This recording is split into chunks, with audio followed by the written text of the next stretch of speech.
अध्यात्म विज्ञान कोई धर्म या संप्रदाय नहीं है, ये स्पिरिचुअल साइंस है जो कुदरत के कानून पर आधारित है। ये विज्ञान पूरे ब्रह्मांड के सभी रहस्यों को उजागर करता है और जीवन के सभी पहलुओं को समझने के लिए एक नई दृष्टि देता है। इसी को आर्ट ऑफ विजन कहते हैं, दुनिया को देखने की एक नई दृष्टि, जो अध्यात्म विज्ञानी परम पूज्य स्वामी श्री कमलेशानंद जी के निर्देशन में सनातन सत्य का अनुसंधान कर हमारे जीवन को प्रकाशित करे। जय सच्चिदानंद। हम कहते हैं जीरो का मतलब क्या है, बताओ मैं। कई लोगों को समझ में नहीं आता है, मतलब उसका मर्म समझ में नहीं आता, अर्थ समझ में आता है, जीरो का मतलब क्या होता है बताओ मैं। जैसे हम रास्ते पर खड़े हैं और कोई जगह गाड़ी लेके जाते हैं, फिर गाड़ी हमने पार्क कर दिया, वहां 100, 200, 300 गाड़ी है और हमने फिर शॉपिंग करने के लिए चले गए मॉल के अंदर, और जब शॉपिंग करके बाहर आएंगे तो हम कौन सी गाड़ी को देखेंगे? अपनी गाड़ी को। और बाकी गाड़ी को क्यों? क्योंकि वो हमारे लिए जीरो है। गाड़ी तो है, हमारे लिए जीरो है। इस प्रकार की बात है। जीरो का मतलब वो नहीं है, ऐसा थोड़ी है। हमारे लिए वैल्यू किसकी है? हमारी गाड़ी की। दूसरी हमारे से महंगी है, सस्ती, वो हमारा सब्जेक्ट। वैल्यू का मतलब उसको कोई इम्पोर्टेंट ही नहीं है हमारे लिए, उसका अस्तित्व है, हमारे लिए इम्पोर्टेंट नहीं है। ये वैल्यू जीरो। जीरो का मतलब कोई नहीं है ऐसा नहीं, वो तो है। ये जीरो का मतलब ये है। तो ये अगर हम आत्मा है और आत्मा की ही अनुभूति करना चाहते हैं तो हमारे लिए शरीर एक साधन है, और साधन के साथ जुड़े हुए हिसाब जो है वो कुदरत पूरा कर रही है। हम इसकी वैल्यू संजोगों में क्यों करें? मैंने पहले भी बताया, शरीर, संजोग, संपत्ति, संबंध, साधन सब कुदरत देते हैं। ये मशीन को जिंदा रखने के लिए हवा, पानी, खुराक भी कुदरत देते हैं। हम इसमें इन्वॉल्व होकर क्या प्राप्त करना चाहते हैं? वो सिद्धांत से हम समझ लेते हैं कुदरत सब दे रही है, फिर प्रैक्टिकल में ऐसा होता है कि हम शरीर को नहीं संभालेंगे, तो वो अज्ञान को ही इरेज करना है ना। वो नहीं हो रहा है। मैं बिलीफ को इरेज करने की बात करता हूँ, मन वचन का को बदलने की बात कभी करता हूँ कि तुम इसके लिए ये करो वो करो, कभी कहता ही नहीं हूँ। मेरी जो भी बात होती है वो ज्ञान दर्शन के लिए ही होती है, मन वचन का के लिए होती ही नहीं है। एग्जाम्पल मैं उसका देता हूँ, मगर पुरुषार्थ में जब बात करूंगा तो क्या करूंगा? ज्ञान दर्शन की बात करूंगा। प्रकृति तो हम नहीं है, हमारे कंट्रोल में नहीं है, हम चलाते भी नहीं है, तो क्यों इसकी बात करूंगा?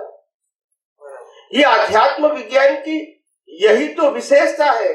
आज तक जो भी धर्म गुरुओं ने, शास्त्र ज्ञानियों ने, प्रवचनकारों ने प्रकृति को सुधारने की, बदलने की जो बात कही है और उसको पाप पुण्य और प्रायश्चित से जोड़ा था, और उसी से दुनिया आज भी चलती है, और मैंने उसी सब्जेक्ट को खत्म कर दिया, जीरो कर दिया, और ज्ञान दर्शन की वैल्यू को बढ़ाने के लिए ज्ञान को सम्यक और दर्शन को सम्यक बनाया। और वही हमारा पुरुषार्थ होगा, वही हमारा विजन होगा, वही हमारा उपयोग होगा, और वही हमारी अनुभूति होगा। बाकी कोई सब्जेक्ट हमारा नहीं है। संजोग आते जाते रहेंगे, वो सब्जेक्ट नहीं है। क्या नहीं है? संजोग तो आते जाते रहेंगे, उसको सब्जेक्ट क्यों नहीं बनाना? क्योंकि हमारे कंट्रोल में नहीं। क्या करोगे? हम इसके लिए सोचेंगे जो हमारे हाथ में है, नहीं है उसके लिए सोचेंगे। जो हमारे हाथ में नहीं है, सोचने से क्या फायदा? तो फिर मुंगेरी लाल के हसन सपने।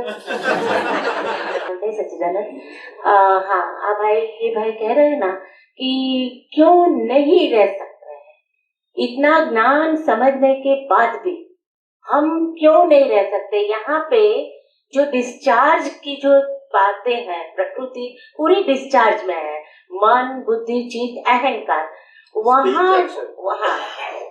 उसमें स्पीच एक्शन, हाँ आ गया, मन वचन काया में सारा आ गया। तो मन, बुद्धि, चित्त, अहंकार एंड स्पीच एंड एक्शन, अभी वो जो डिस्चार्ज है वहाँ पे जो अहंकार है, अहंकार वाला भाग, वो उसका रोल क्या है? वो जो रहने नहीं दे रहा है, वो डिस्चार्ज वाला जो अहंकार निकल रहा है, वो भी तो कहीं ना कहीं रोल कर रहा है, वो अपने को इफेक्ट कर रहा है। वो कैसे इफेक्ट है साइंटिफिकली? हाँ। जैसे ये साइंस समझ में आ गया, अब साइंस को हम जब एप्लीकेशन कर रहेंगे, क्योंकि जब भूल होगी तभी एप्लीकेशन हम करते हैं कि यहाँ पे मेरी भूल हुई, अरे ये तो गलत हो गया, तुरंत अपने को ये, क्योंकि साइंस याद आ जाता है जो आप बता रहे हैं। अभी जो प्रकृति तो डिस्चार्ज हो ही रही है, सारी प्रकृति डिस्चार्ज में ही है। मन डिस्चार्ज में है, काया डिस्चार्ज में है, वाणी डिस्चार्ज में है, उसका अहंकार है वो भी डिस्चार्ज ही है। माने कि स्थूल अहंकार, वो जरा आप समझाइए। देखो सिंपल बात यह है, आपने जो अहंकार के बारे में प्रश्न किया, जो रिसीव करने वाला है या ना सुनने वाला है वो डिस्चार्ज भाग है, और समझने वाला है वो चार्ज अहंकार है। सुनने वाला है वो डिस्चार्ज है। क्या बताया? Through this instrument and through this circumstances, वो क्या करता है? सुनता है, क्योंकि वो उसका उदय कर्म है, वो डिस्चार्ज अहंकार का उदय कर्म है, वो रिसीव करता है। और समझता कौन है? चार्ज वाला। उपयोग किसको करना है? डिस्चार्ज वाले को नहीं करना है। डिस्चार्ज वाला तो ऑटो मोड है ना, ऑटो मोड के पास कोई फ्रीडम नहीं है, चार्ज वाले के पास फ्रीडम है। यहाँ से जो रिसीव हुआ इसको कैसे समझे, कैसे उपयोग करें, कैसे अनुभव करें, वो कौन कर सकता है? जो लाइव ही कर सकता है, मैकेनिकल तो नहीं कर सकता है। मैकेनिकल काम मैकेनिकल है, संजोग के अधीन घूमना ये उनका काम है, आप समझे ना। मगर इसको रिसीव करके समझ के उपयोग करना वो मैकेनिकल का काम। तो जागृत अहंकार है, उसका काम है कि ये जो रिसीव हुआ उसको हम कैसे समझें, इसका कैसे उपयोग करें, कैसे अनुभव करें, बेनिफिशियरी एज पर अवर गोल। ये पुरुषार्थ लाइव का होता है। किसका होता है? लाइव का, मैकेनिकल का नहीं है। मैकेनिकल को तो क्या करेंगे, वो तो डिस्चार्ज के साथ कनेक्टेड है। क्या है? उनके पास कोई फ्रीडम, उनके पास सोचने की फ्रीडम भी नहीं है, वो तो प्रोग्राम से ऑटो मोड है। क्या है? उनकी सोच भी क्या है? व्यवस्थित ऑटो मोड है। तो वो सोच को सोच नहीं कर ले, वो तो प्रोग्राम है। एक संयोग के अधीन जो हमारे विचारधारा चलती है वो तो प्रोग्राम है। मगर इससे हम अलग रह सकते हैं, इसके लिए हम अपने ज्ञान दर्शन को अलग रख सकते हैं और इस परिस्थितियों में हम संभाव रख सकते हैं। ये लाइव वाला भाग है। ये मैकेनिकल वाला भाग तो परिस्थिति के आधीन, क्योंकि उसी से तो बना है परिस्थिति। परिस्थिति क्यों बना? जब पिछले अवतार में लाइव प्रोसेस किया था और कॉज डाला था, तो अभी यही लाइव प्रोसेस डिस्चार्ज हो गई और कॉज के इफेक्ट कितने दिया? कुदरत ने। तो ये तो कनेक्टेड है ना, तो इसमें कुछ होगा नहीं होगा। मगर जो लाइव पार्ट है, जो उससे डिस्चार्ज वाले भाग से क्या है? सेपरेट है, वो कुछ सोच सकता है कि ये सत्संग सुना, ये डिस्चार्ज है, डिस्चार्ज अहंकार ने सुना। मगर रिसीव किसने किया? चार्ज वाले ने। संयोग डिस्चार्ज वाले का था, मगर समझने वाला कौन है? लाइव। डिस्चार्ज वाला समझने ना समझे क्या फर्क होगा, उनका तो कोई रोल ही नहीं है अभी। तो लाइव वाला अहंकार समझता है, फिर इसको उनके गोल के मुताबिक कैसे हम इस ज्ञान का बेनिफिट ले सकते हैं उसके बारे में वो सोचता है। तो वहां हमको, इसीलिए मैंने कहा हमारी जागृति सिर्फ ज्ञान दर्शन के अंदर ही है, बाकी कोई जगह हमारी जागृति काम भी नहीं आती है। तो ज्ञान दर्शन को करेक्ट करना है, मन वचन काय को करेक्ट नहीं कर सकते। मन वचन काय तो है ही नहीं हम, तो फिर वो सारा ईगो के हिसाब से जैसे निकल रहा है, तो लाइव ईगो। इसीलिए चारों ईगो को जरा समझाइए। लाइव ईगो, डिस्चार्ज ईगो, सूक्ष्म और सूक्ष्मतम, वो चारों ईगो को थोड़ा कुछ ऐसा करके समझाइए। वो तो तुमने वो स्थूलतम से सूक्ष्मतम को बताया, वो तो मैंने ईगो वाला पार्ट को थोड़ा। हाँ, मगर ये स्थूलतम से सूक्ष्मतम की जो बात बताई है वो ये बताई है कि स्थूल और सूक्ष्म दोनों डिस्चार्ज है। क्या बताया? स्थूल और सूक्ष्म दोनों डिस्चार्ज है। स्थूल वो दिखता है और सूक्ष्म वो बैकअप में है, जिसको हम अंतःकरण बोलते हैं। डिस्चार्ज अंतःकरण वो सूक्ष्म है और जो स्थूल मन वचन काया है वो दिखती है। तो ये दोनों डिस्चार्ज है। क्या है? स्थूल और सूक्ष्म दोनों क्या है? डिस्चार्ज। और डिस्चार्ज वो ऑटो मोड या मैकेनिकल है। सूक्ष्मतर और सूक्ष्मतम जो है उसका एक नाम है कारण, कॉज। स्थूल, सूक्ष्म और तीसरा क्या है, कारण। तो कारण हमारे लिए इंपॉर्टेंट है क्योंकि वहां पुरुषार्थ है। क्या है? पुरुषार्थ। वो क्रिएटर है। तो कारण के अंदर दो भाग है, जैसा ज्ञान दर्शन वैसा पुरुषार्थ। तो अगर मिथ्या ज्ञान मिथ्या दर्शन है तो पुरुषार्थ कैसा रहेगा? संसार के लायक और सम्यक ज्ञान और सम्यक दर्शन है पुरुषार्थ कैसा रहेगा? मोक्ष मार्ग के लिए लायक और तो संसार के लिए लायक और सहायक वो सूक्ष्मतर है, वो मोक्ष मार्ग के लिए लायक और सहायक वो सूक्ष्मतम है। मगर दोनों का एक नाम है कारण, और कारण का दो डिवीजन है, दोनों पुरुषार्थ में आते हैं। चाहे संसार के लायक को सहायक बनाओ, चाहे मोक्ष मार्ग के लिए लायक को सहायक बनाओ। समझ में आया? तो वहां पुरुषार्थ है। बाकी स्थूल सूक्ष्म तो क्या है? डिस्चार्ज। उसमें हम कुछ नहीं कर सकते, we are the only observer.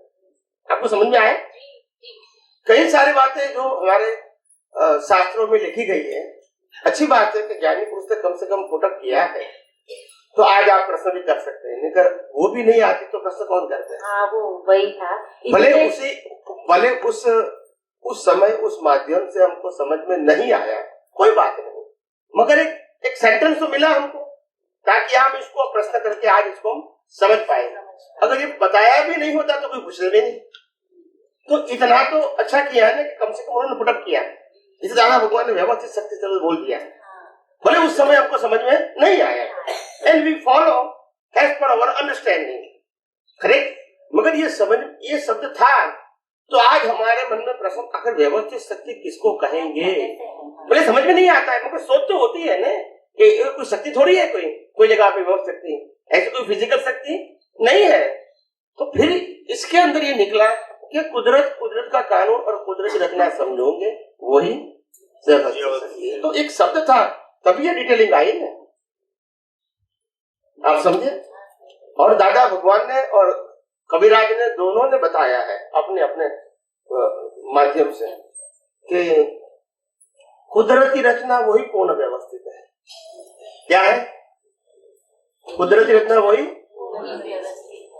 तो इसीलिए कबीराज ने अपने पद में लिखा है, कुदरती रचना पूर्ण व्यवस्थित समझे वो भगवान है। समझ में आया? ये पद में लिखा है, कुदरती रचना वही पूर्ण व्यवस्थित। अगर वो नहीं समझ में आया तो व्यवस्थित समझ में नहीं आएगा। और कुदरती रचना समझना है तो कुदरत और कुदरती कानून को समझना, तो तीनों बातें समझ में आएंगी, वही क्या है? व्यवस्थित। समझ में आया? तो जो भी बातें ज्ञानी पुरुष ने एक अनुभव के रूप में, सेंटेंस के रूप में हमको बताने की उस समय जो कोशिश किया था, इसका रिजल्ट आज हमको मिल रहा है। आप समझे? तो ये स्टेप होता है, स्टेप समझते हैं ना। जैसे स्कूल और कॉलेज में पढ़ाई करते हैं तो वो एक स्टेप है, उसके बाद में जब जॉब बिजनेस करते हैं तो वो एक प्रैक्टिकल हो जाता है। तो हर बात में स्टेप तो होता है ना, तो ये स्टेप है। इसीलिए nothing is wrong, step wise everything is correct. जय सच्चिदानंद। और जैसे स्वामी बोलिए। स्वामी जी, जैसे कई बार आप सत्संग में से बोले हैं कि ये संसार में सुख भी नहीं है और दुख भी नहीं है। यस। लेकिन दुख नहीं है ऐसा कैसे बोल सकते हैं स्वामी जी? वो तो डाइजेस्ट नहीं होता है मेरे को। क्योंकि दुख तो है, बोलते भी हैं लोग और फीलिंग भी होता है, ये कैसे मतलब उसको स्वीकार कर लेंगे?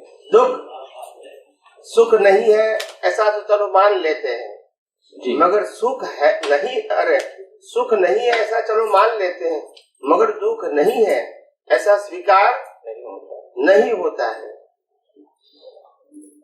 क्योंकि हमको लगता है कि संसार में दुख ही है। हाँ, क्या लगता है? दुख ही है। कथाकारों ने बोला भी है स्वामी जी कि संसार भाव सागर है, ऐसे करके। भाव सागर तो है मगर उसमें दुख कहाँ है? दुख है ना स्वामी जी, दुख का ही सागर को भाव सागर बोलते हैं, सुख का सागर थोड़ी है स्वामी जी। भाव सागर का मतलब ये भाव को जीने के लिए सागर है, भाव सागर। ये भाव मृग मारीचिका भी बोले हैं, तो मृग मारीचिका मतलब क्या? वहाँ पानी ही नहीं है, पानी का भास है, मतलब सुख नहीं है, सुख का भास है। ऐसा वही तो बात है ना कि सुख का, सिंपल बात, अभी सरल कर दो जरा। ओके, आपको समझने में आसान हो जाए। सुख दुख दोनों व्यक्ति की कल्पना है। इस दुनिया में न सुख है न दुख है, वो हमारी सोच के ऊपर आधारित है। हम इसको सुख भी कह सकते हैं, दुख भी कह सकते हैं, एक ही परिस्थिति हो। वो देखने की नजरिया है। क्या है? साइकिल वाले को लगता है कि उसके पास टू व्हीलर है तो वो सुखी है, और पैदल वाले को देखता है तो मैं सुखी हूँ।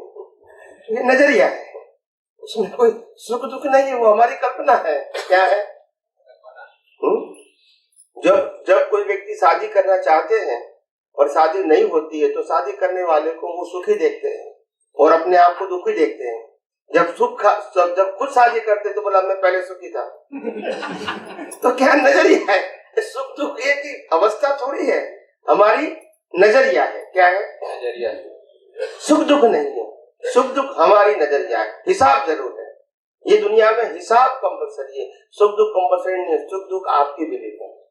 कोई भी परिस्थिति को आप सुख भी बोल सकते हैं, दुख भी बोल सकते हैं।